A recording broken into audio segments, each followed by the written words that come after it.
Hey guys, it's Robin May, founder of the I Believe in Marriage Network, life coach and licensed therapist, and I am super excited to have this conversation with you. As you are logging on, let me know that you're here, and if I have time at the end, I'm going to answer any questions you may have. We're having a hot topic today, but before I dive in, I first want to invite you, starting on February 8th, we are starting our annual Love Challenge. Go to IBelieveInMarriage.com/Love Challenge. And this year we're doing it super special. Every day for 7 days, we are going to get on a conference call line and we're going to start the day off together praying for our marriages. And then at 12 noon every day for 7 days, we are going to check in a private Facebook group just to make sure that we're doing well, to see if you're having any challenges on the challenge. And so I would love for you to go to IBelieveInMarriage.com/Love Challenge and join me, okay? Now, as you are logging on, make sure you share this video. And every week I tell you to tell your family and friends, this is must watch Facebook. This is must watch Facebook. So I want you to share the video as you're getting on, letting everybody know that they want to dive in. So our topic today is a pretty hot topic. It is, can a marriage really survive infidelity? And can I tell you guys the truth? I really don't like having these type of conversations in big forums. And let me tell you why. I am very serious about marriage. I don't play games when it comes to marriage. And I believe that when we have these type of sensitive conversations in big forums, it just creates so much opportunity for people to just spew their personal opinions. And when it comes to a topic like infidelity, you want to treat this like you would a major surgery. You want to be very careful about who you are listening to. I'm going to get to that in a minute. You want to be very careful about who you are listening to because you can get a lot of opinions, you can get a lot of different perspectives, and that can begin to cloud your mind and begin to change what you already know to be true. And so you have to be careful. And so because of that, I want to be careful about not just being one of the voices out there, but at the same time, I'm trained for this. I know what I'm talking about, and I really believe that I can help you. And I've gotten so many questions about this topic. I decided, let me go ahead and dive in.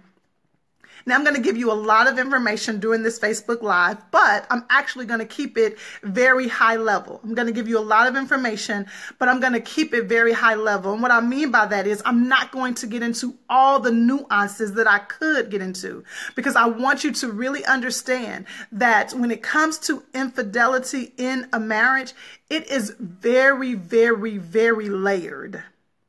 It is very layered and it is very specific to the couple. And so you want to make sure that if you have experienced infidelity, that you are careful about how you are dissecting what happened to you. So y'all, I have some really intense notes on this paper because I want to make sure that I am leaving you with some very practical steps. Now, if you have not experienced infidelity in your marriage, I want you to take a moment and say, thank you, God.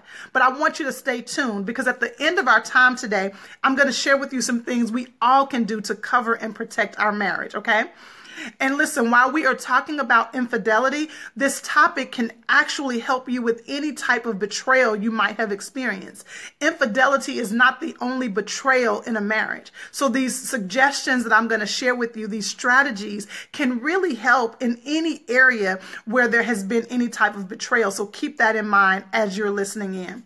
My goal today is to leave you with some hope.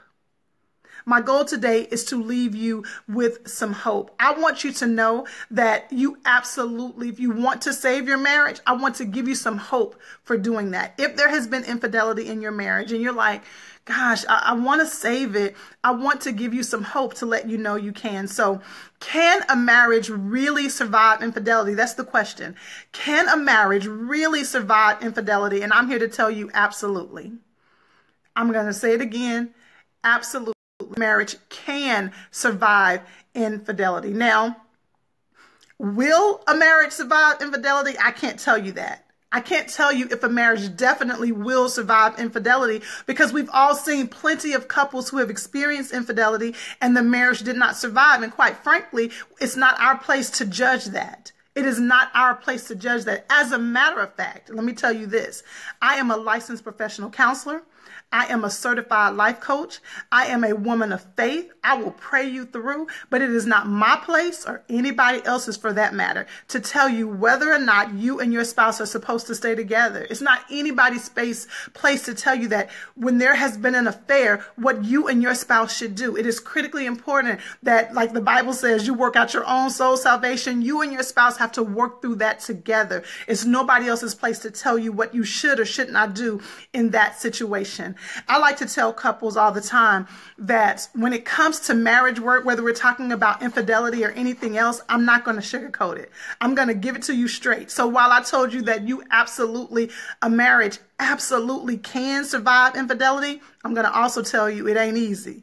Any couple that has ever worked with me who has experienced infidelity, I tell them at the front end, day one of our counseling session, that is going to be like climbing Stone Mountain vertically with no break. Like, it is not going to be easy. This is not for the faint at heart. It will require a stick-to-itness that you didn't even realize you had. The person who did the cheating, the person who was unfaithful, will feel like they will never be able to build trust again. It will at times feel hopeless. The person who has been cheated on, that person is going to feel like they're a fool. Like every time I'm working with a couple, the person who has been cheated on says, am I a fool? Like, why am I putting up with this? Why am I dealing with this? So it is not easy. But if both people will stay the course, and if they'll follow some proven principles, I'm telling you, it's possible. I often tell couples when there has been an affair in a marriage, it's like taking a bomb, putting it at the center of your marriage and it exploding. It really does intense damage. And that's the reason why I said I don't take this conversation lightly. Affairs do intense damage. It does intense damage to both parties. The person who was cheated on, the person who did the cheating, the person's relationship with God, all of that, it takes a toll. But again, I'm here to give you hope. And I'm telling you that if you want to fight through it, if you want to work through it, it is absolutely possible. So what I want to do is share a few components that I have found to be critical to infidelity recovery. But before I do, like I told you, I have some notes here and I want to lay a foundation for you. Okay. I want to lay a foundation for you. So if you are watching this live or if you're watching this later on, I want you to listen to this all the way through. I don't want you just to take a piece of it because you need all of this to fully wrap your mind around it. Okay. So number one, this is some foundation. I believe that it will require a dual commitment to God in order to fully recover from infidelity. So as a licensed therapist, I work with all kinds of people and I'm honored to do so. I work with people who are believers and people who are not. For those who do not believe in the God of the Bible, I often ask them, what is your anchor? Tell me what your anchor is so that I can help you with what you identify with. But for those of you who are people of faith, like I am telling you that in order to fully recover, you need Jesus. One of my favorite scriptures is in Ecclesiastes, and listen to what it says. It says, a person standing alone can be attacked and defeated, but two can stand back to back and conquer. Three are even better, for a triple branded cord is not easily broken. Listen to it in the Message. It says, by yourself, you're unprotected. With a friend, you can face the worst. Can you round up a third? A three-stranded rope isn't easily snapped. So that scripture isn't directly talking about marriage, but that's a perfect example because I believe it requires God. It requires you, your spouse, and God so that you can have that three-strand cord. So I definitely believe that's critical. Number two, this is some foundation. People often ask me this question, y'all. They say, Robin, what's worse, an emotional affair or a physical affair? And if I'm honest, y'all, that question drives me crazy. I mean, it really drives me crazy because that's like saying, which poison, Robin, which poison should I drink? Should I drink the poison in the red cup or should I drink the poison in the black cup? It's all poison. But because I get the question all the time, I'm going to answer it. This is what I have found. You don't get to tell someone else which hurts them the most. So if there has been an emotional affair and your spouse is heartbroken, you don't have the luxury to tell them your heart shouldn't be broken. It was just an emotional affair. Or if your spouse is heartbroken because of a physical affair, you don't have the luxury to say, but I wasn't emotionally attached. It's each person's right to feel how they feel about the betrayal. Another question I often get is, and y'all, this one, when I first heard it, I was shocked. I didn't even know that this was a debate, but it was a real debate. And here it was. There is a difference, Robin. Isn't there a difference between cheating and an affair? I literally was dumbstruck when that was first said to me. I was like, huh? And the idea is cheating is just a one-time thing, and an affair is when you have been totally engulfed for a while. And again, I have my own perspective of what would impact me personally the most, but again, it's each individualized person. So instead of talking about which is worse, let's just talk about how we can protect our marriages against it, okay? All right, here's a fourth strategy or precursor to what we're talking about I want you to consider. I want to tell you what not to do with this information that I'm sharing with you today. If you have experienced infidelity in your marriage, or you know someone who has experienced it, let me tell you what not to do. Don't call your spouse over and say, you better listen to this, or throw this information in your spouse's face. Because even if they were the one who was unfaithful, that's not going to benefit you in the long run. They are not going to be receptive if they feel forced to digest this information. You can definitely share it with them and say, hey, listen, I saw something today that kind of helped me. Can you watch it and let me know if it helps you? But be careful how you handle this information, okay? All right, y'all. Now, before I give you these three components, because I believe it's three critical things that you should look out for to determine if your relationship is healthy or if it's going in the right direction to recover from an affair. But I want to talk through a couple of myths for you first. I was working with a couple a few years ago, and there had been infidelity in the marriage. And the husband said very boldly, Robin, I know I cheated, but it's ridiculous for us to talk about what happened. If we're going to move forward, we need to forget about what happened and just move forward.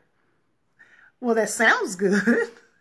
And for some people, it might even sound wise, but that's not how it works. That's not how any of this works. Y'all know I had to do that commercial. Listen, especially when you're talking about we need to move past the past. And the past was last month. So that sounds good, y'all, but quite honestly, that perspective is totally false. In order to move forward in a healthy way, you have to figure out what happened in the first place. So if you have that mindset, you know what? We need to just forget what happened and move on. That's totally unhealthy. It's sweeping it under the rug. You need to dissect. You need to understand what happened now. I said I was going to keep this high level, but let me go here really quickly. This is what I do want to be careful about. When I'm working with couples, when there has been infidelity, one of the things one of the parties might say is, Robin, I want to know what happened. I want to know all the details. I want to know where they were, where they met, what they did. I want to know all the details. Again, I'm keeping this high level. I'm not going to go into this too much, but I'm just going to tell you what I tell my clients. Just remember, once you know, you can't unknow. Once you know, you can't unknow. So when you're wanting to know details, and in my professional opinion, I believe the person who has been cheated on has the right to ask the questions they want to ask. If you're deciding whether or not you want to move forward and you're the one who has been cheated on, you have the right to ask what it is you want to ask. But I would be doing you a disservice if I didn't say, once you know, you can't unknow. Now, I had to throw that out there, but it's super important. If you're going to move on to the future, it is unhealthy to just ignore what happened in the past. We know if you don't pay attention to the past, you're very likely to repeat the past. And so it's unhealthy. That's a myth. Let me give you another myth. People often say to me, or say, Robin, actually, one of my girlfriends said it to me today when she knew I was having this topic. She said, Robin, why do you think men cheat? Now, if you've noticed this whole time, I haven't said whether or not it's men cheating or women cheating, because both cheat. But she asked me specifically, Robin, why do men cheat? And here's a myth, y'all. There is not a one-size-fits-all reason why men cheat or women cheat. That's why, again, I don't often get into those debates. I'm going to tell you how I got into a debate a couple of days ago that I just couldn't believe I allowed myself to get caught in. I'm going to tell you that at the end of our time together. But there is not a one-size-fits-all reason. It is not they cheat, a man or a woman cheats because they are unhappy in their marriage, or they cheat because they are a sex addict, or they cheat because they weren't getting attention. There is not a one-size-fits-all reason for why people cheat. This isn't black or white. Y'all, it is critically complex. It's a combination of so many things. And many times, this is what's so difficult. Many times the person who did the cheating initially doesn't even fully understand why they did it. When you're asking why, they don't fully have all the answers why. That's why I personally believe overcoming infidelity requires a third party. I'm not just saying that because it's the work I do. As a matter of fact, many of you know when you reach out to me, I don't automatically refer you to me. I give you several referrals. So this is not about me building my practice. I critically believe that couples need a third party, period, in their marriage. Because I believe we often live on isolation island and we need somebody that's trustworthy to help us navigate, but that's a whole nother conversation. So again, when we start getting into why they cheat or why people cheat, that's a very complex situation. Okay, so I laid that foundation. Are y'all ready to dive in? I'm going to share with you the 3 components of what I believe are super important to help you build your marriage, or when there has been infidelity. 3 components I believe are critical to move forward to building your marriage. If you're just now logging on, let me pause now and say, starting February 8th, I am launching a love challenge. We do this annually, and this year we've taken it up to another level. I'm going to personally be connected with you every day for 7 days. I'm doing the love challenge myself. We're going to do it together. So go to IBelieveInMarriage.com/love challenge. Okay. So here are the 3 things that I believe are critically important if you want to build your marriage in a healthy way after an affair. The question is, can your marriage rebound from an affair? My response is absolutely it can. It ain't easy, but it absolutely can if both parties can commit to some certain strategies. And here are 3 that I think are critically important. Number 1, and these are things you want to look out for. Number 1, this is in the lap of the person who was unfaithful. Now, here's the crazy part. When there has been an affair in a marriage and the couple is trying to recover from the affair, both parties, the person who cheated, that's called the participating party in my world, and the person who was cheated on, that's called the injured party. So the participating party, the person who cheated, has a lot of responsibility in building the marriage. But the injured party, the person who was cheated on, also has some responsibility if we're talking about moving forward. But today, what I'm talking about is the things that are kind of in the lap of the participating party, the person who was unfaithful. Here are some things that are in their ball, in their court, in their side of the court. Because, we're getting ready to do Super Bowl. Is that a good analogy? On their side of the field. You like that? Okay, so here are 3 things that I believe are on their side of the field. Number 1, you have to be willing to take responsibility. You got to be willing to take responsibility. It is super important that you don't place the blame for the affair on the shoulders of your spouse. Acknowledge that the affair was your decision. The affair was your decision. This is how I explain it. If you come into my home right now, if you walk into my door right now and you decide to hit me, I have plenty of choices. I can hit you back. I can run and find something to hit you with. I can run out the house screaming, help me, help me. I could call the police. I could curse you out. I could pray with you. I have plenty of choices that I can make once you've done something to me. And it's the same thing when it comes to an affair. Even if you want to say that you were missing something or you needed something that you weren't getting in the marriage, you had plenty of options. Now, let me go back and say this. I need everybody who's listening to this and who will listen to this in the future, even if you were the participating party, the person who cheated, or if you were the injured party, but I'm specifically talking, and I'm going to look in the eye of the person who was unfaithful. You can be a good person and do something jacked up. You can be a good person and make a major mistake. So I want you to hear me when I'm sharing these things. This is not about you getting beat up. It's not about me wanting you to feel bad. But if you mess up, the measure of your character is how you rebound from that mess up. So I'm just giving you some strategies to help you rebound in a way that is congruent with who you really, really are. Okay?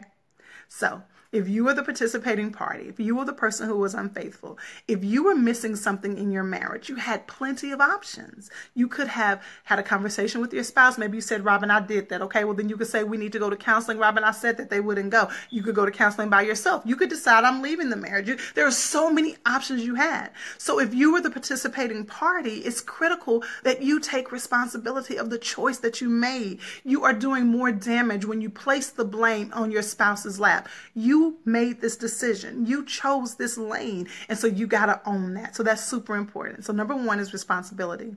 Number two is transparency.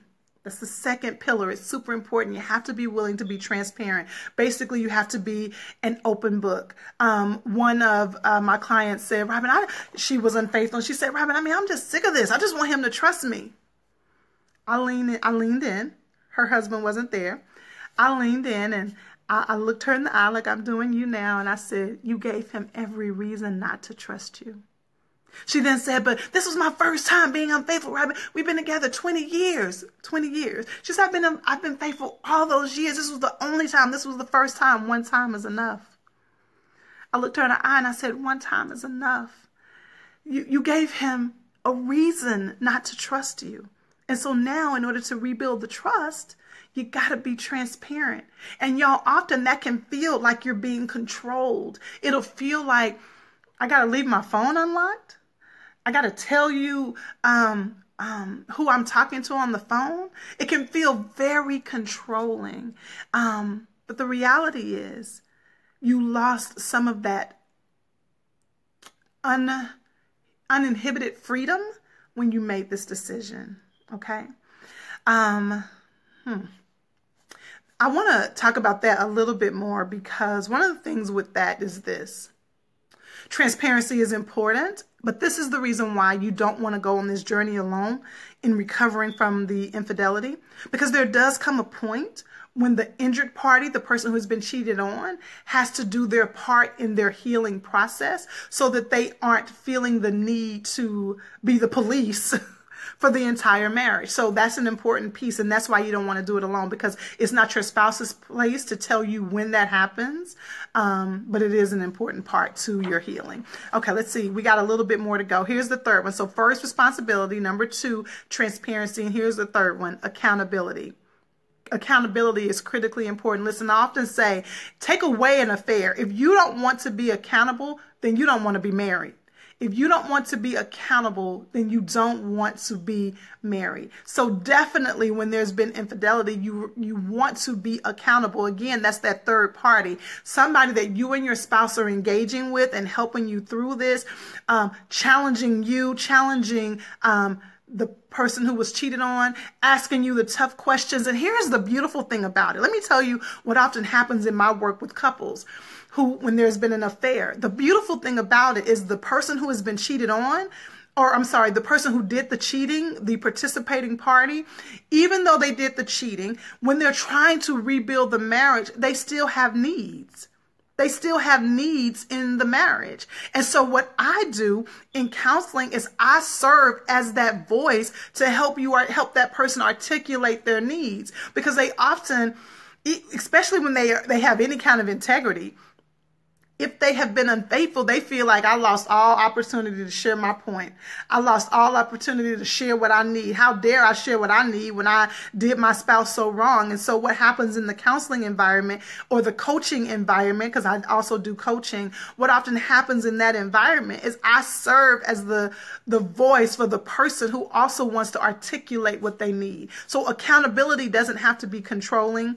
It's just a critical piece. So it is responsibility, transparency, and accountability. Okay. So remember, I told you I was going to keep this high level. I want to start to wrap up, but if you have experienced infidelity in your marriage, I want to share some things with you.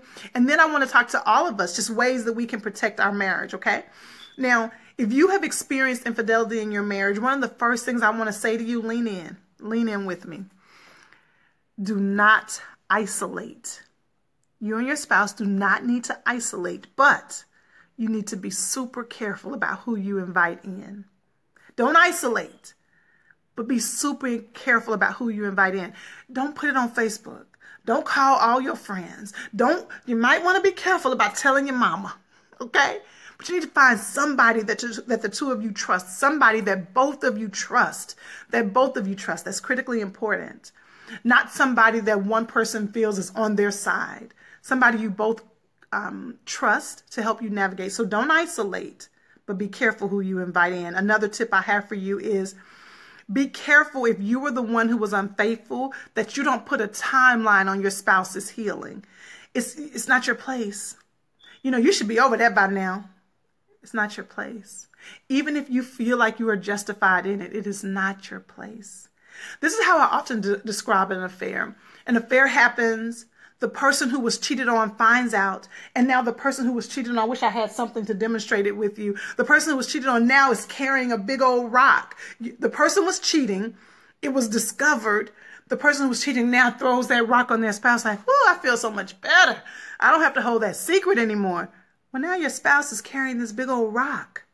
And if you were the person who cheated, you need to swoop in and help them carry that rock. They are triggered by the most random things. They are hurt they can look at TV and see something and it triggers them. Come in, swoop in and help them carry that rock. And you don't put a timeline on their healing. Next, if you were the one who was cheated on, I shared this earlier, be careful that you don't linger in the pain. Be careful that you don't linger in the pain. If you want to heal the marriage, or quite frankly, if you want to heal yourself, you got to decide that you're going to go through the journey of healing.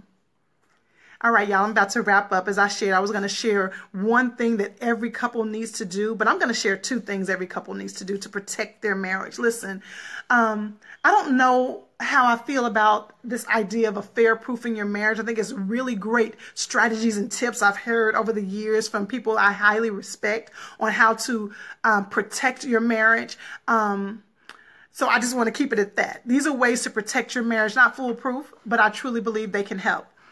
I want you to be super careful about principle over preference. When it comes to your marriage, be careful that you honor principle over preference. Remember I told you I was going to share how I got sucked into a Facebook discussion recently, and I never do that because, again, it's not really fruitful. I find myself getting agitated and it's just not necessary. But it was a conversation, and from my clinical perspective, what was being stated was highly based in preference and not the principle.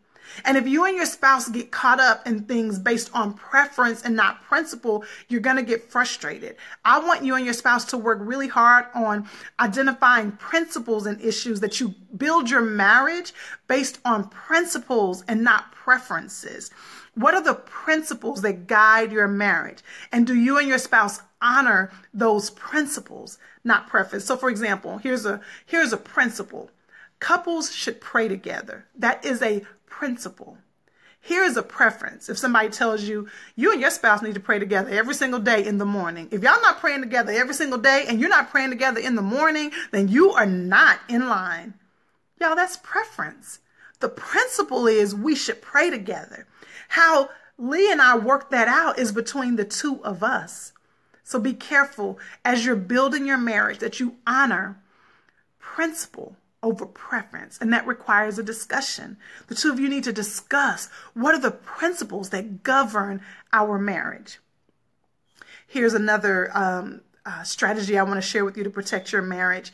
And I'm actually going to give y'all 3. That was number 1. Let me give you another one. When it comes to this discussion, I told you I got caught up in Facebook. I was so frustrated with myself. One of the things I kept saying, though, is this. In that discussion they were having, I kept saying, now listen, what I'm trying to say is if one person in the relationship has a problem, it is a problem. But if the 2 of them are okay with how they're doing something, and if they're people of faith, if what they are doing honors God, then it's all good. So if Lee and I have a method to our madness and it honors God and the 2 of us are okay with it, then it's good. The problem becomes if I have an issue, then it is an issue. The problem comes if Lee has an issue, then it is an issue. So if my husband has an issue with something and I don't have an issue with it, so I ignore it because it's not my issue, that's the problem. But if the 2 of us are okay with something and it honors God, then we're totally fine. So the idea is if one of you has a problem, it is a problem. Here's the last thing. I want you guys to make sure that you're nurturing your marriage. Whatever you neglect dies. Can you take that away? Whatever you neglect dies. What you nurture will grow.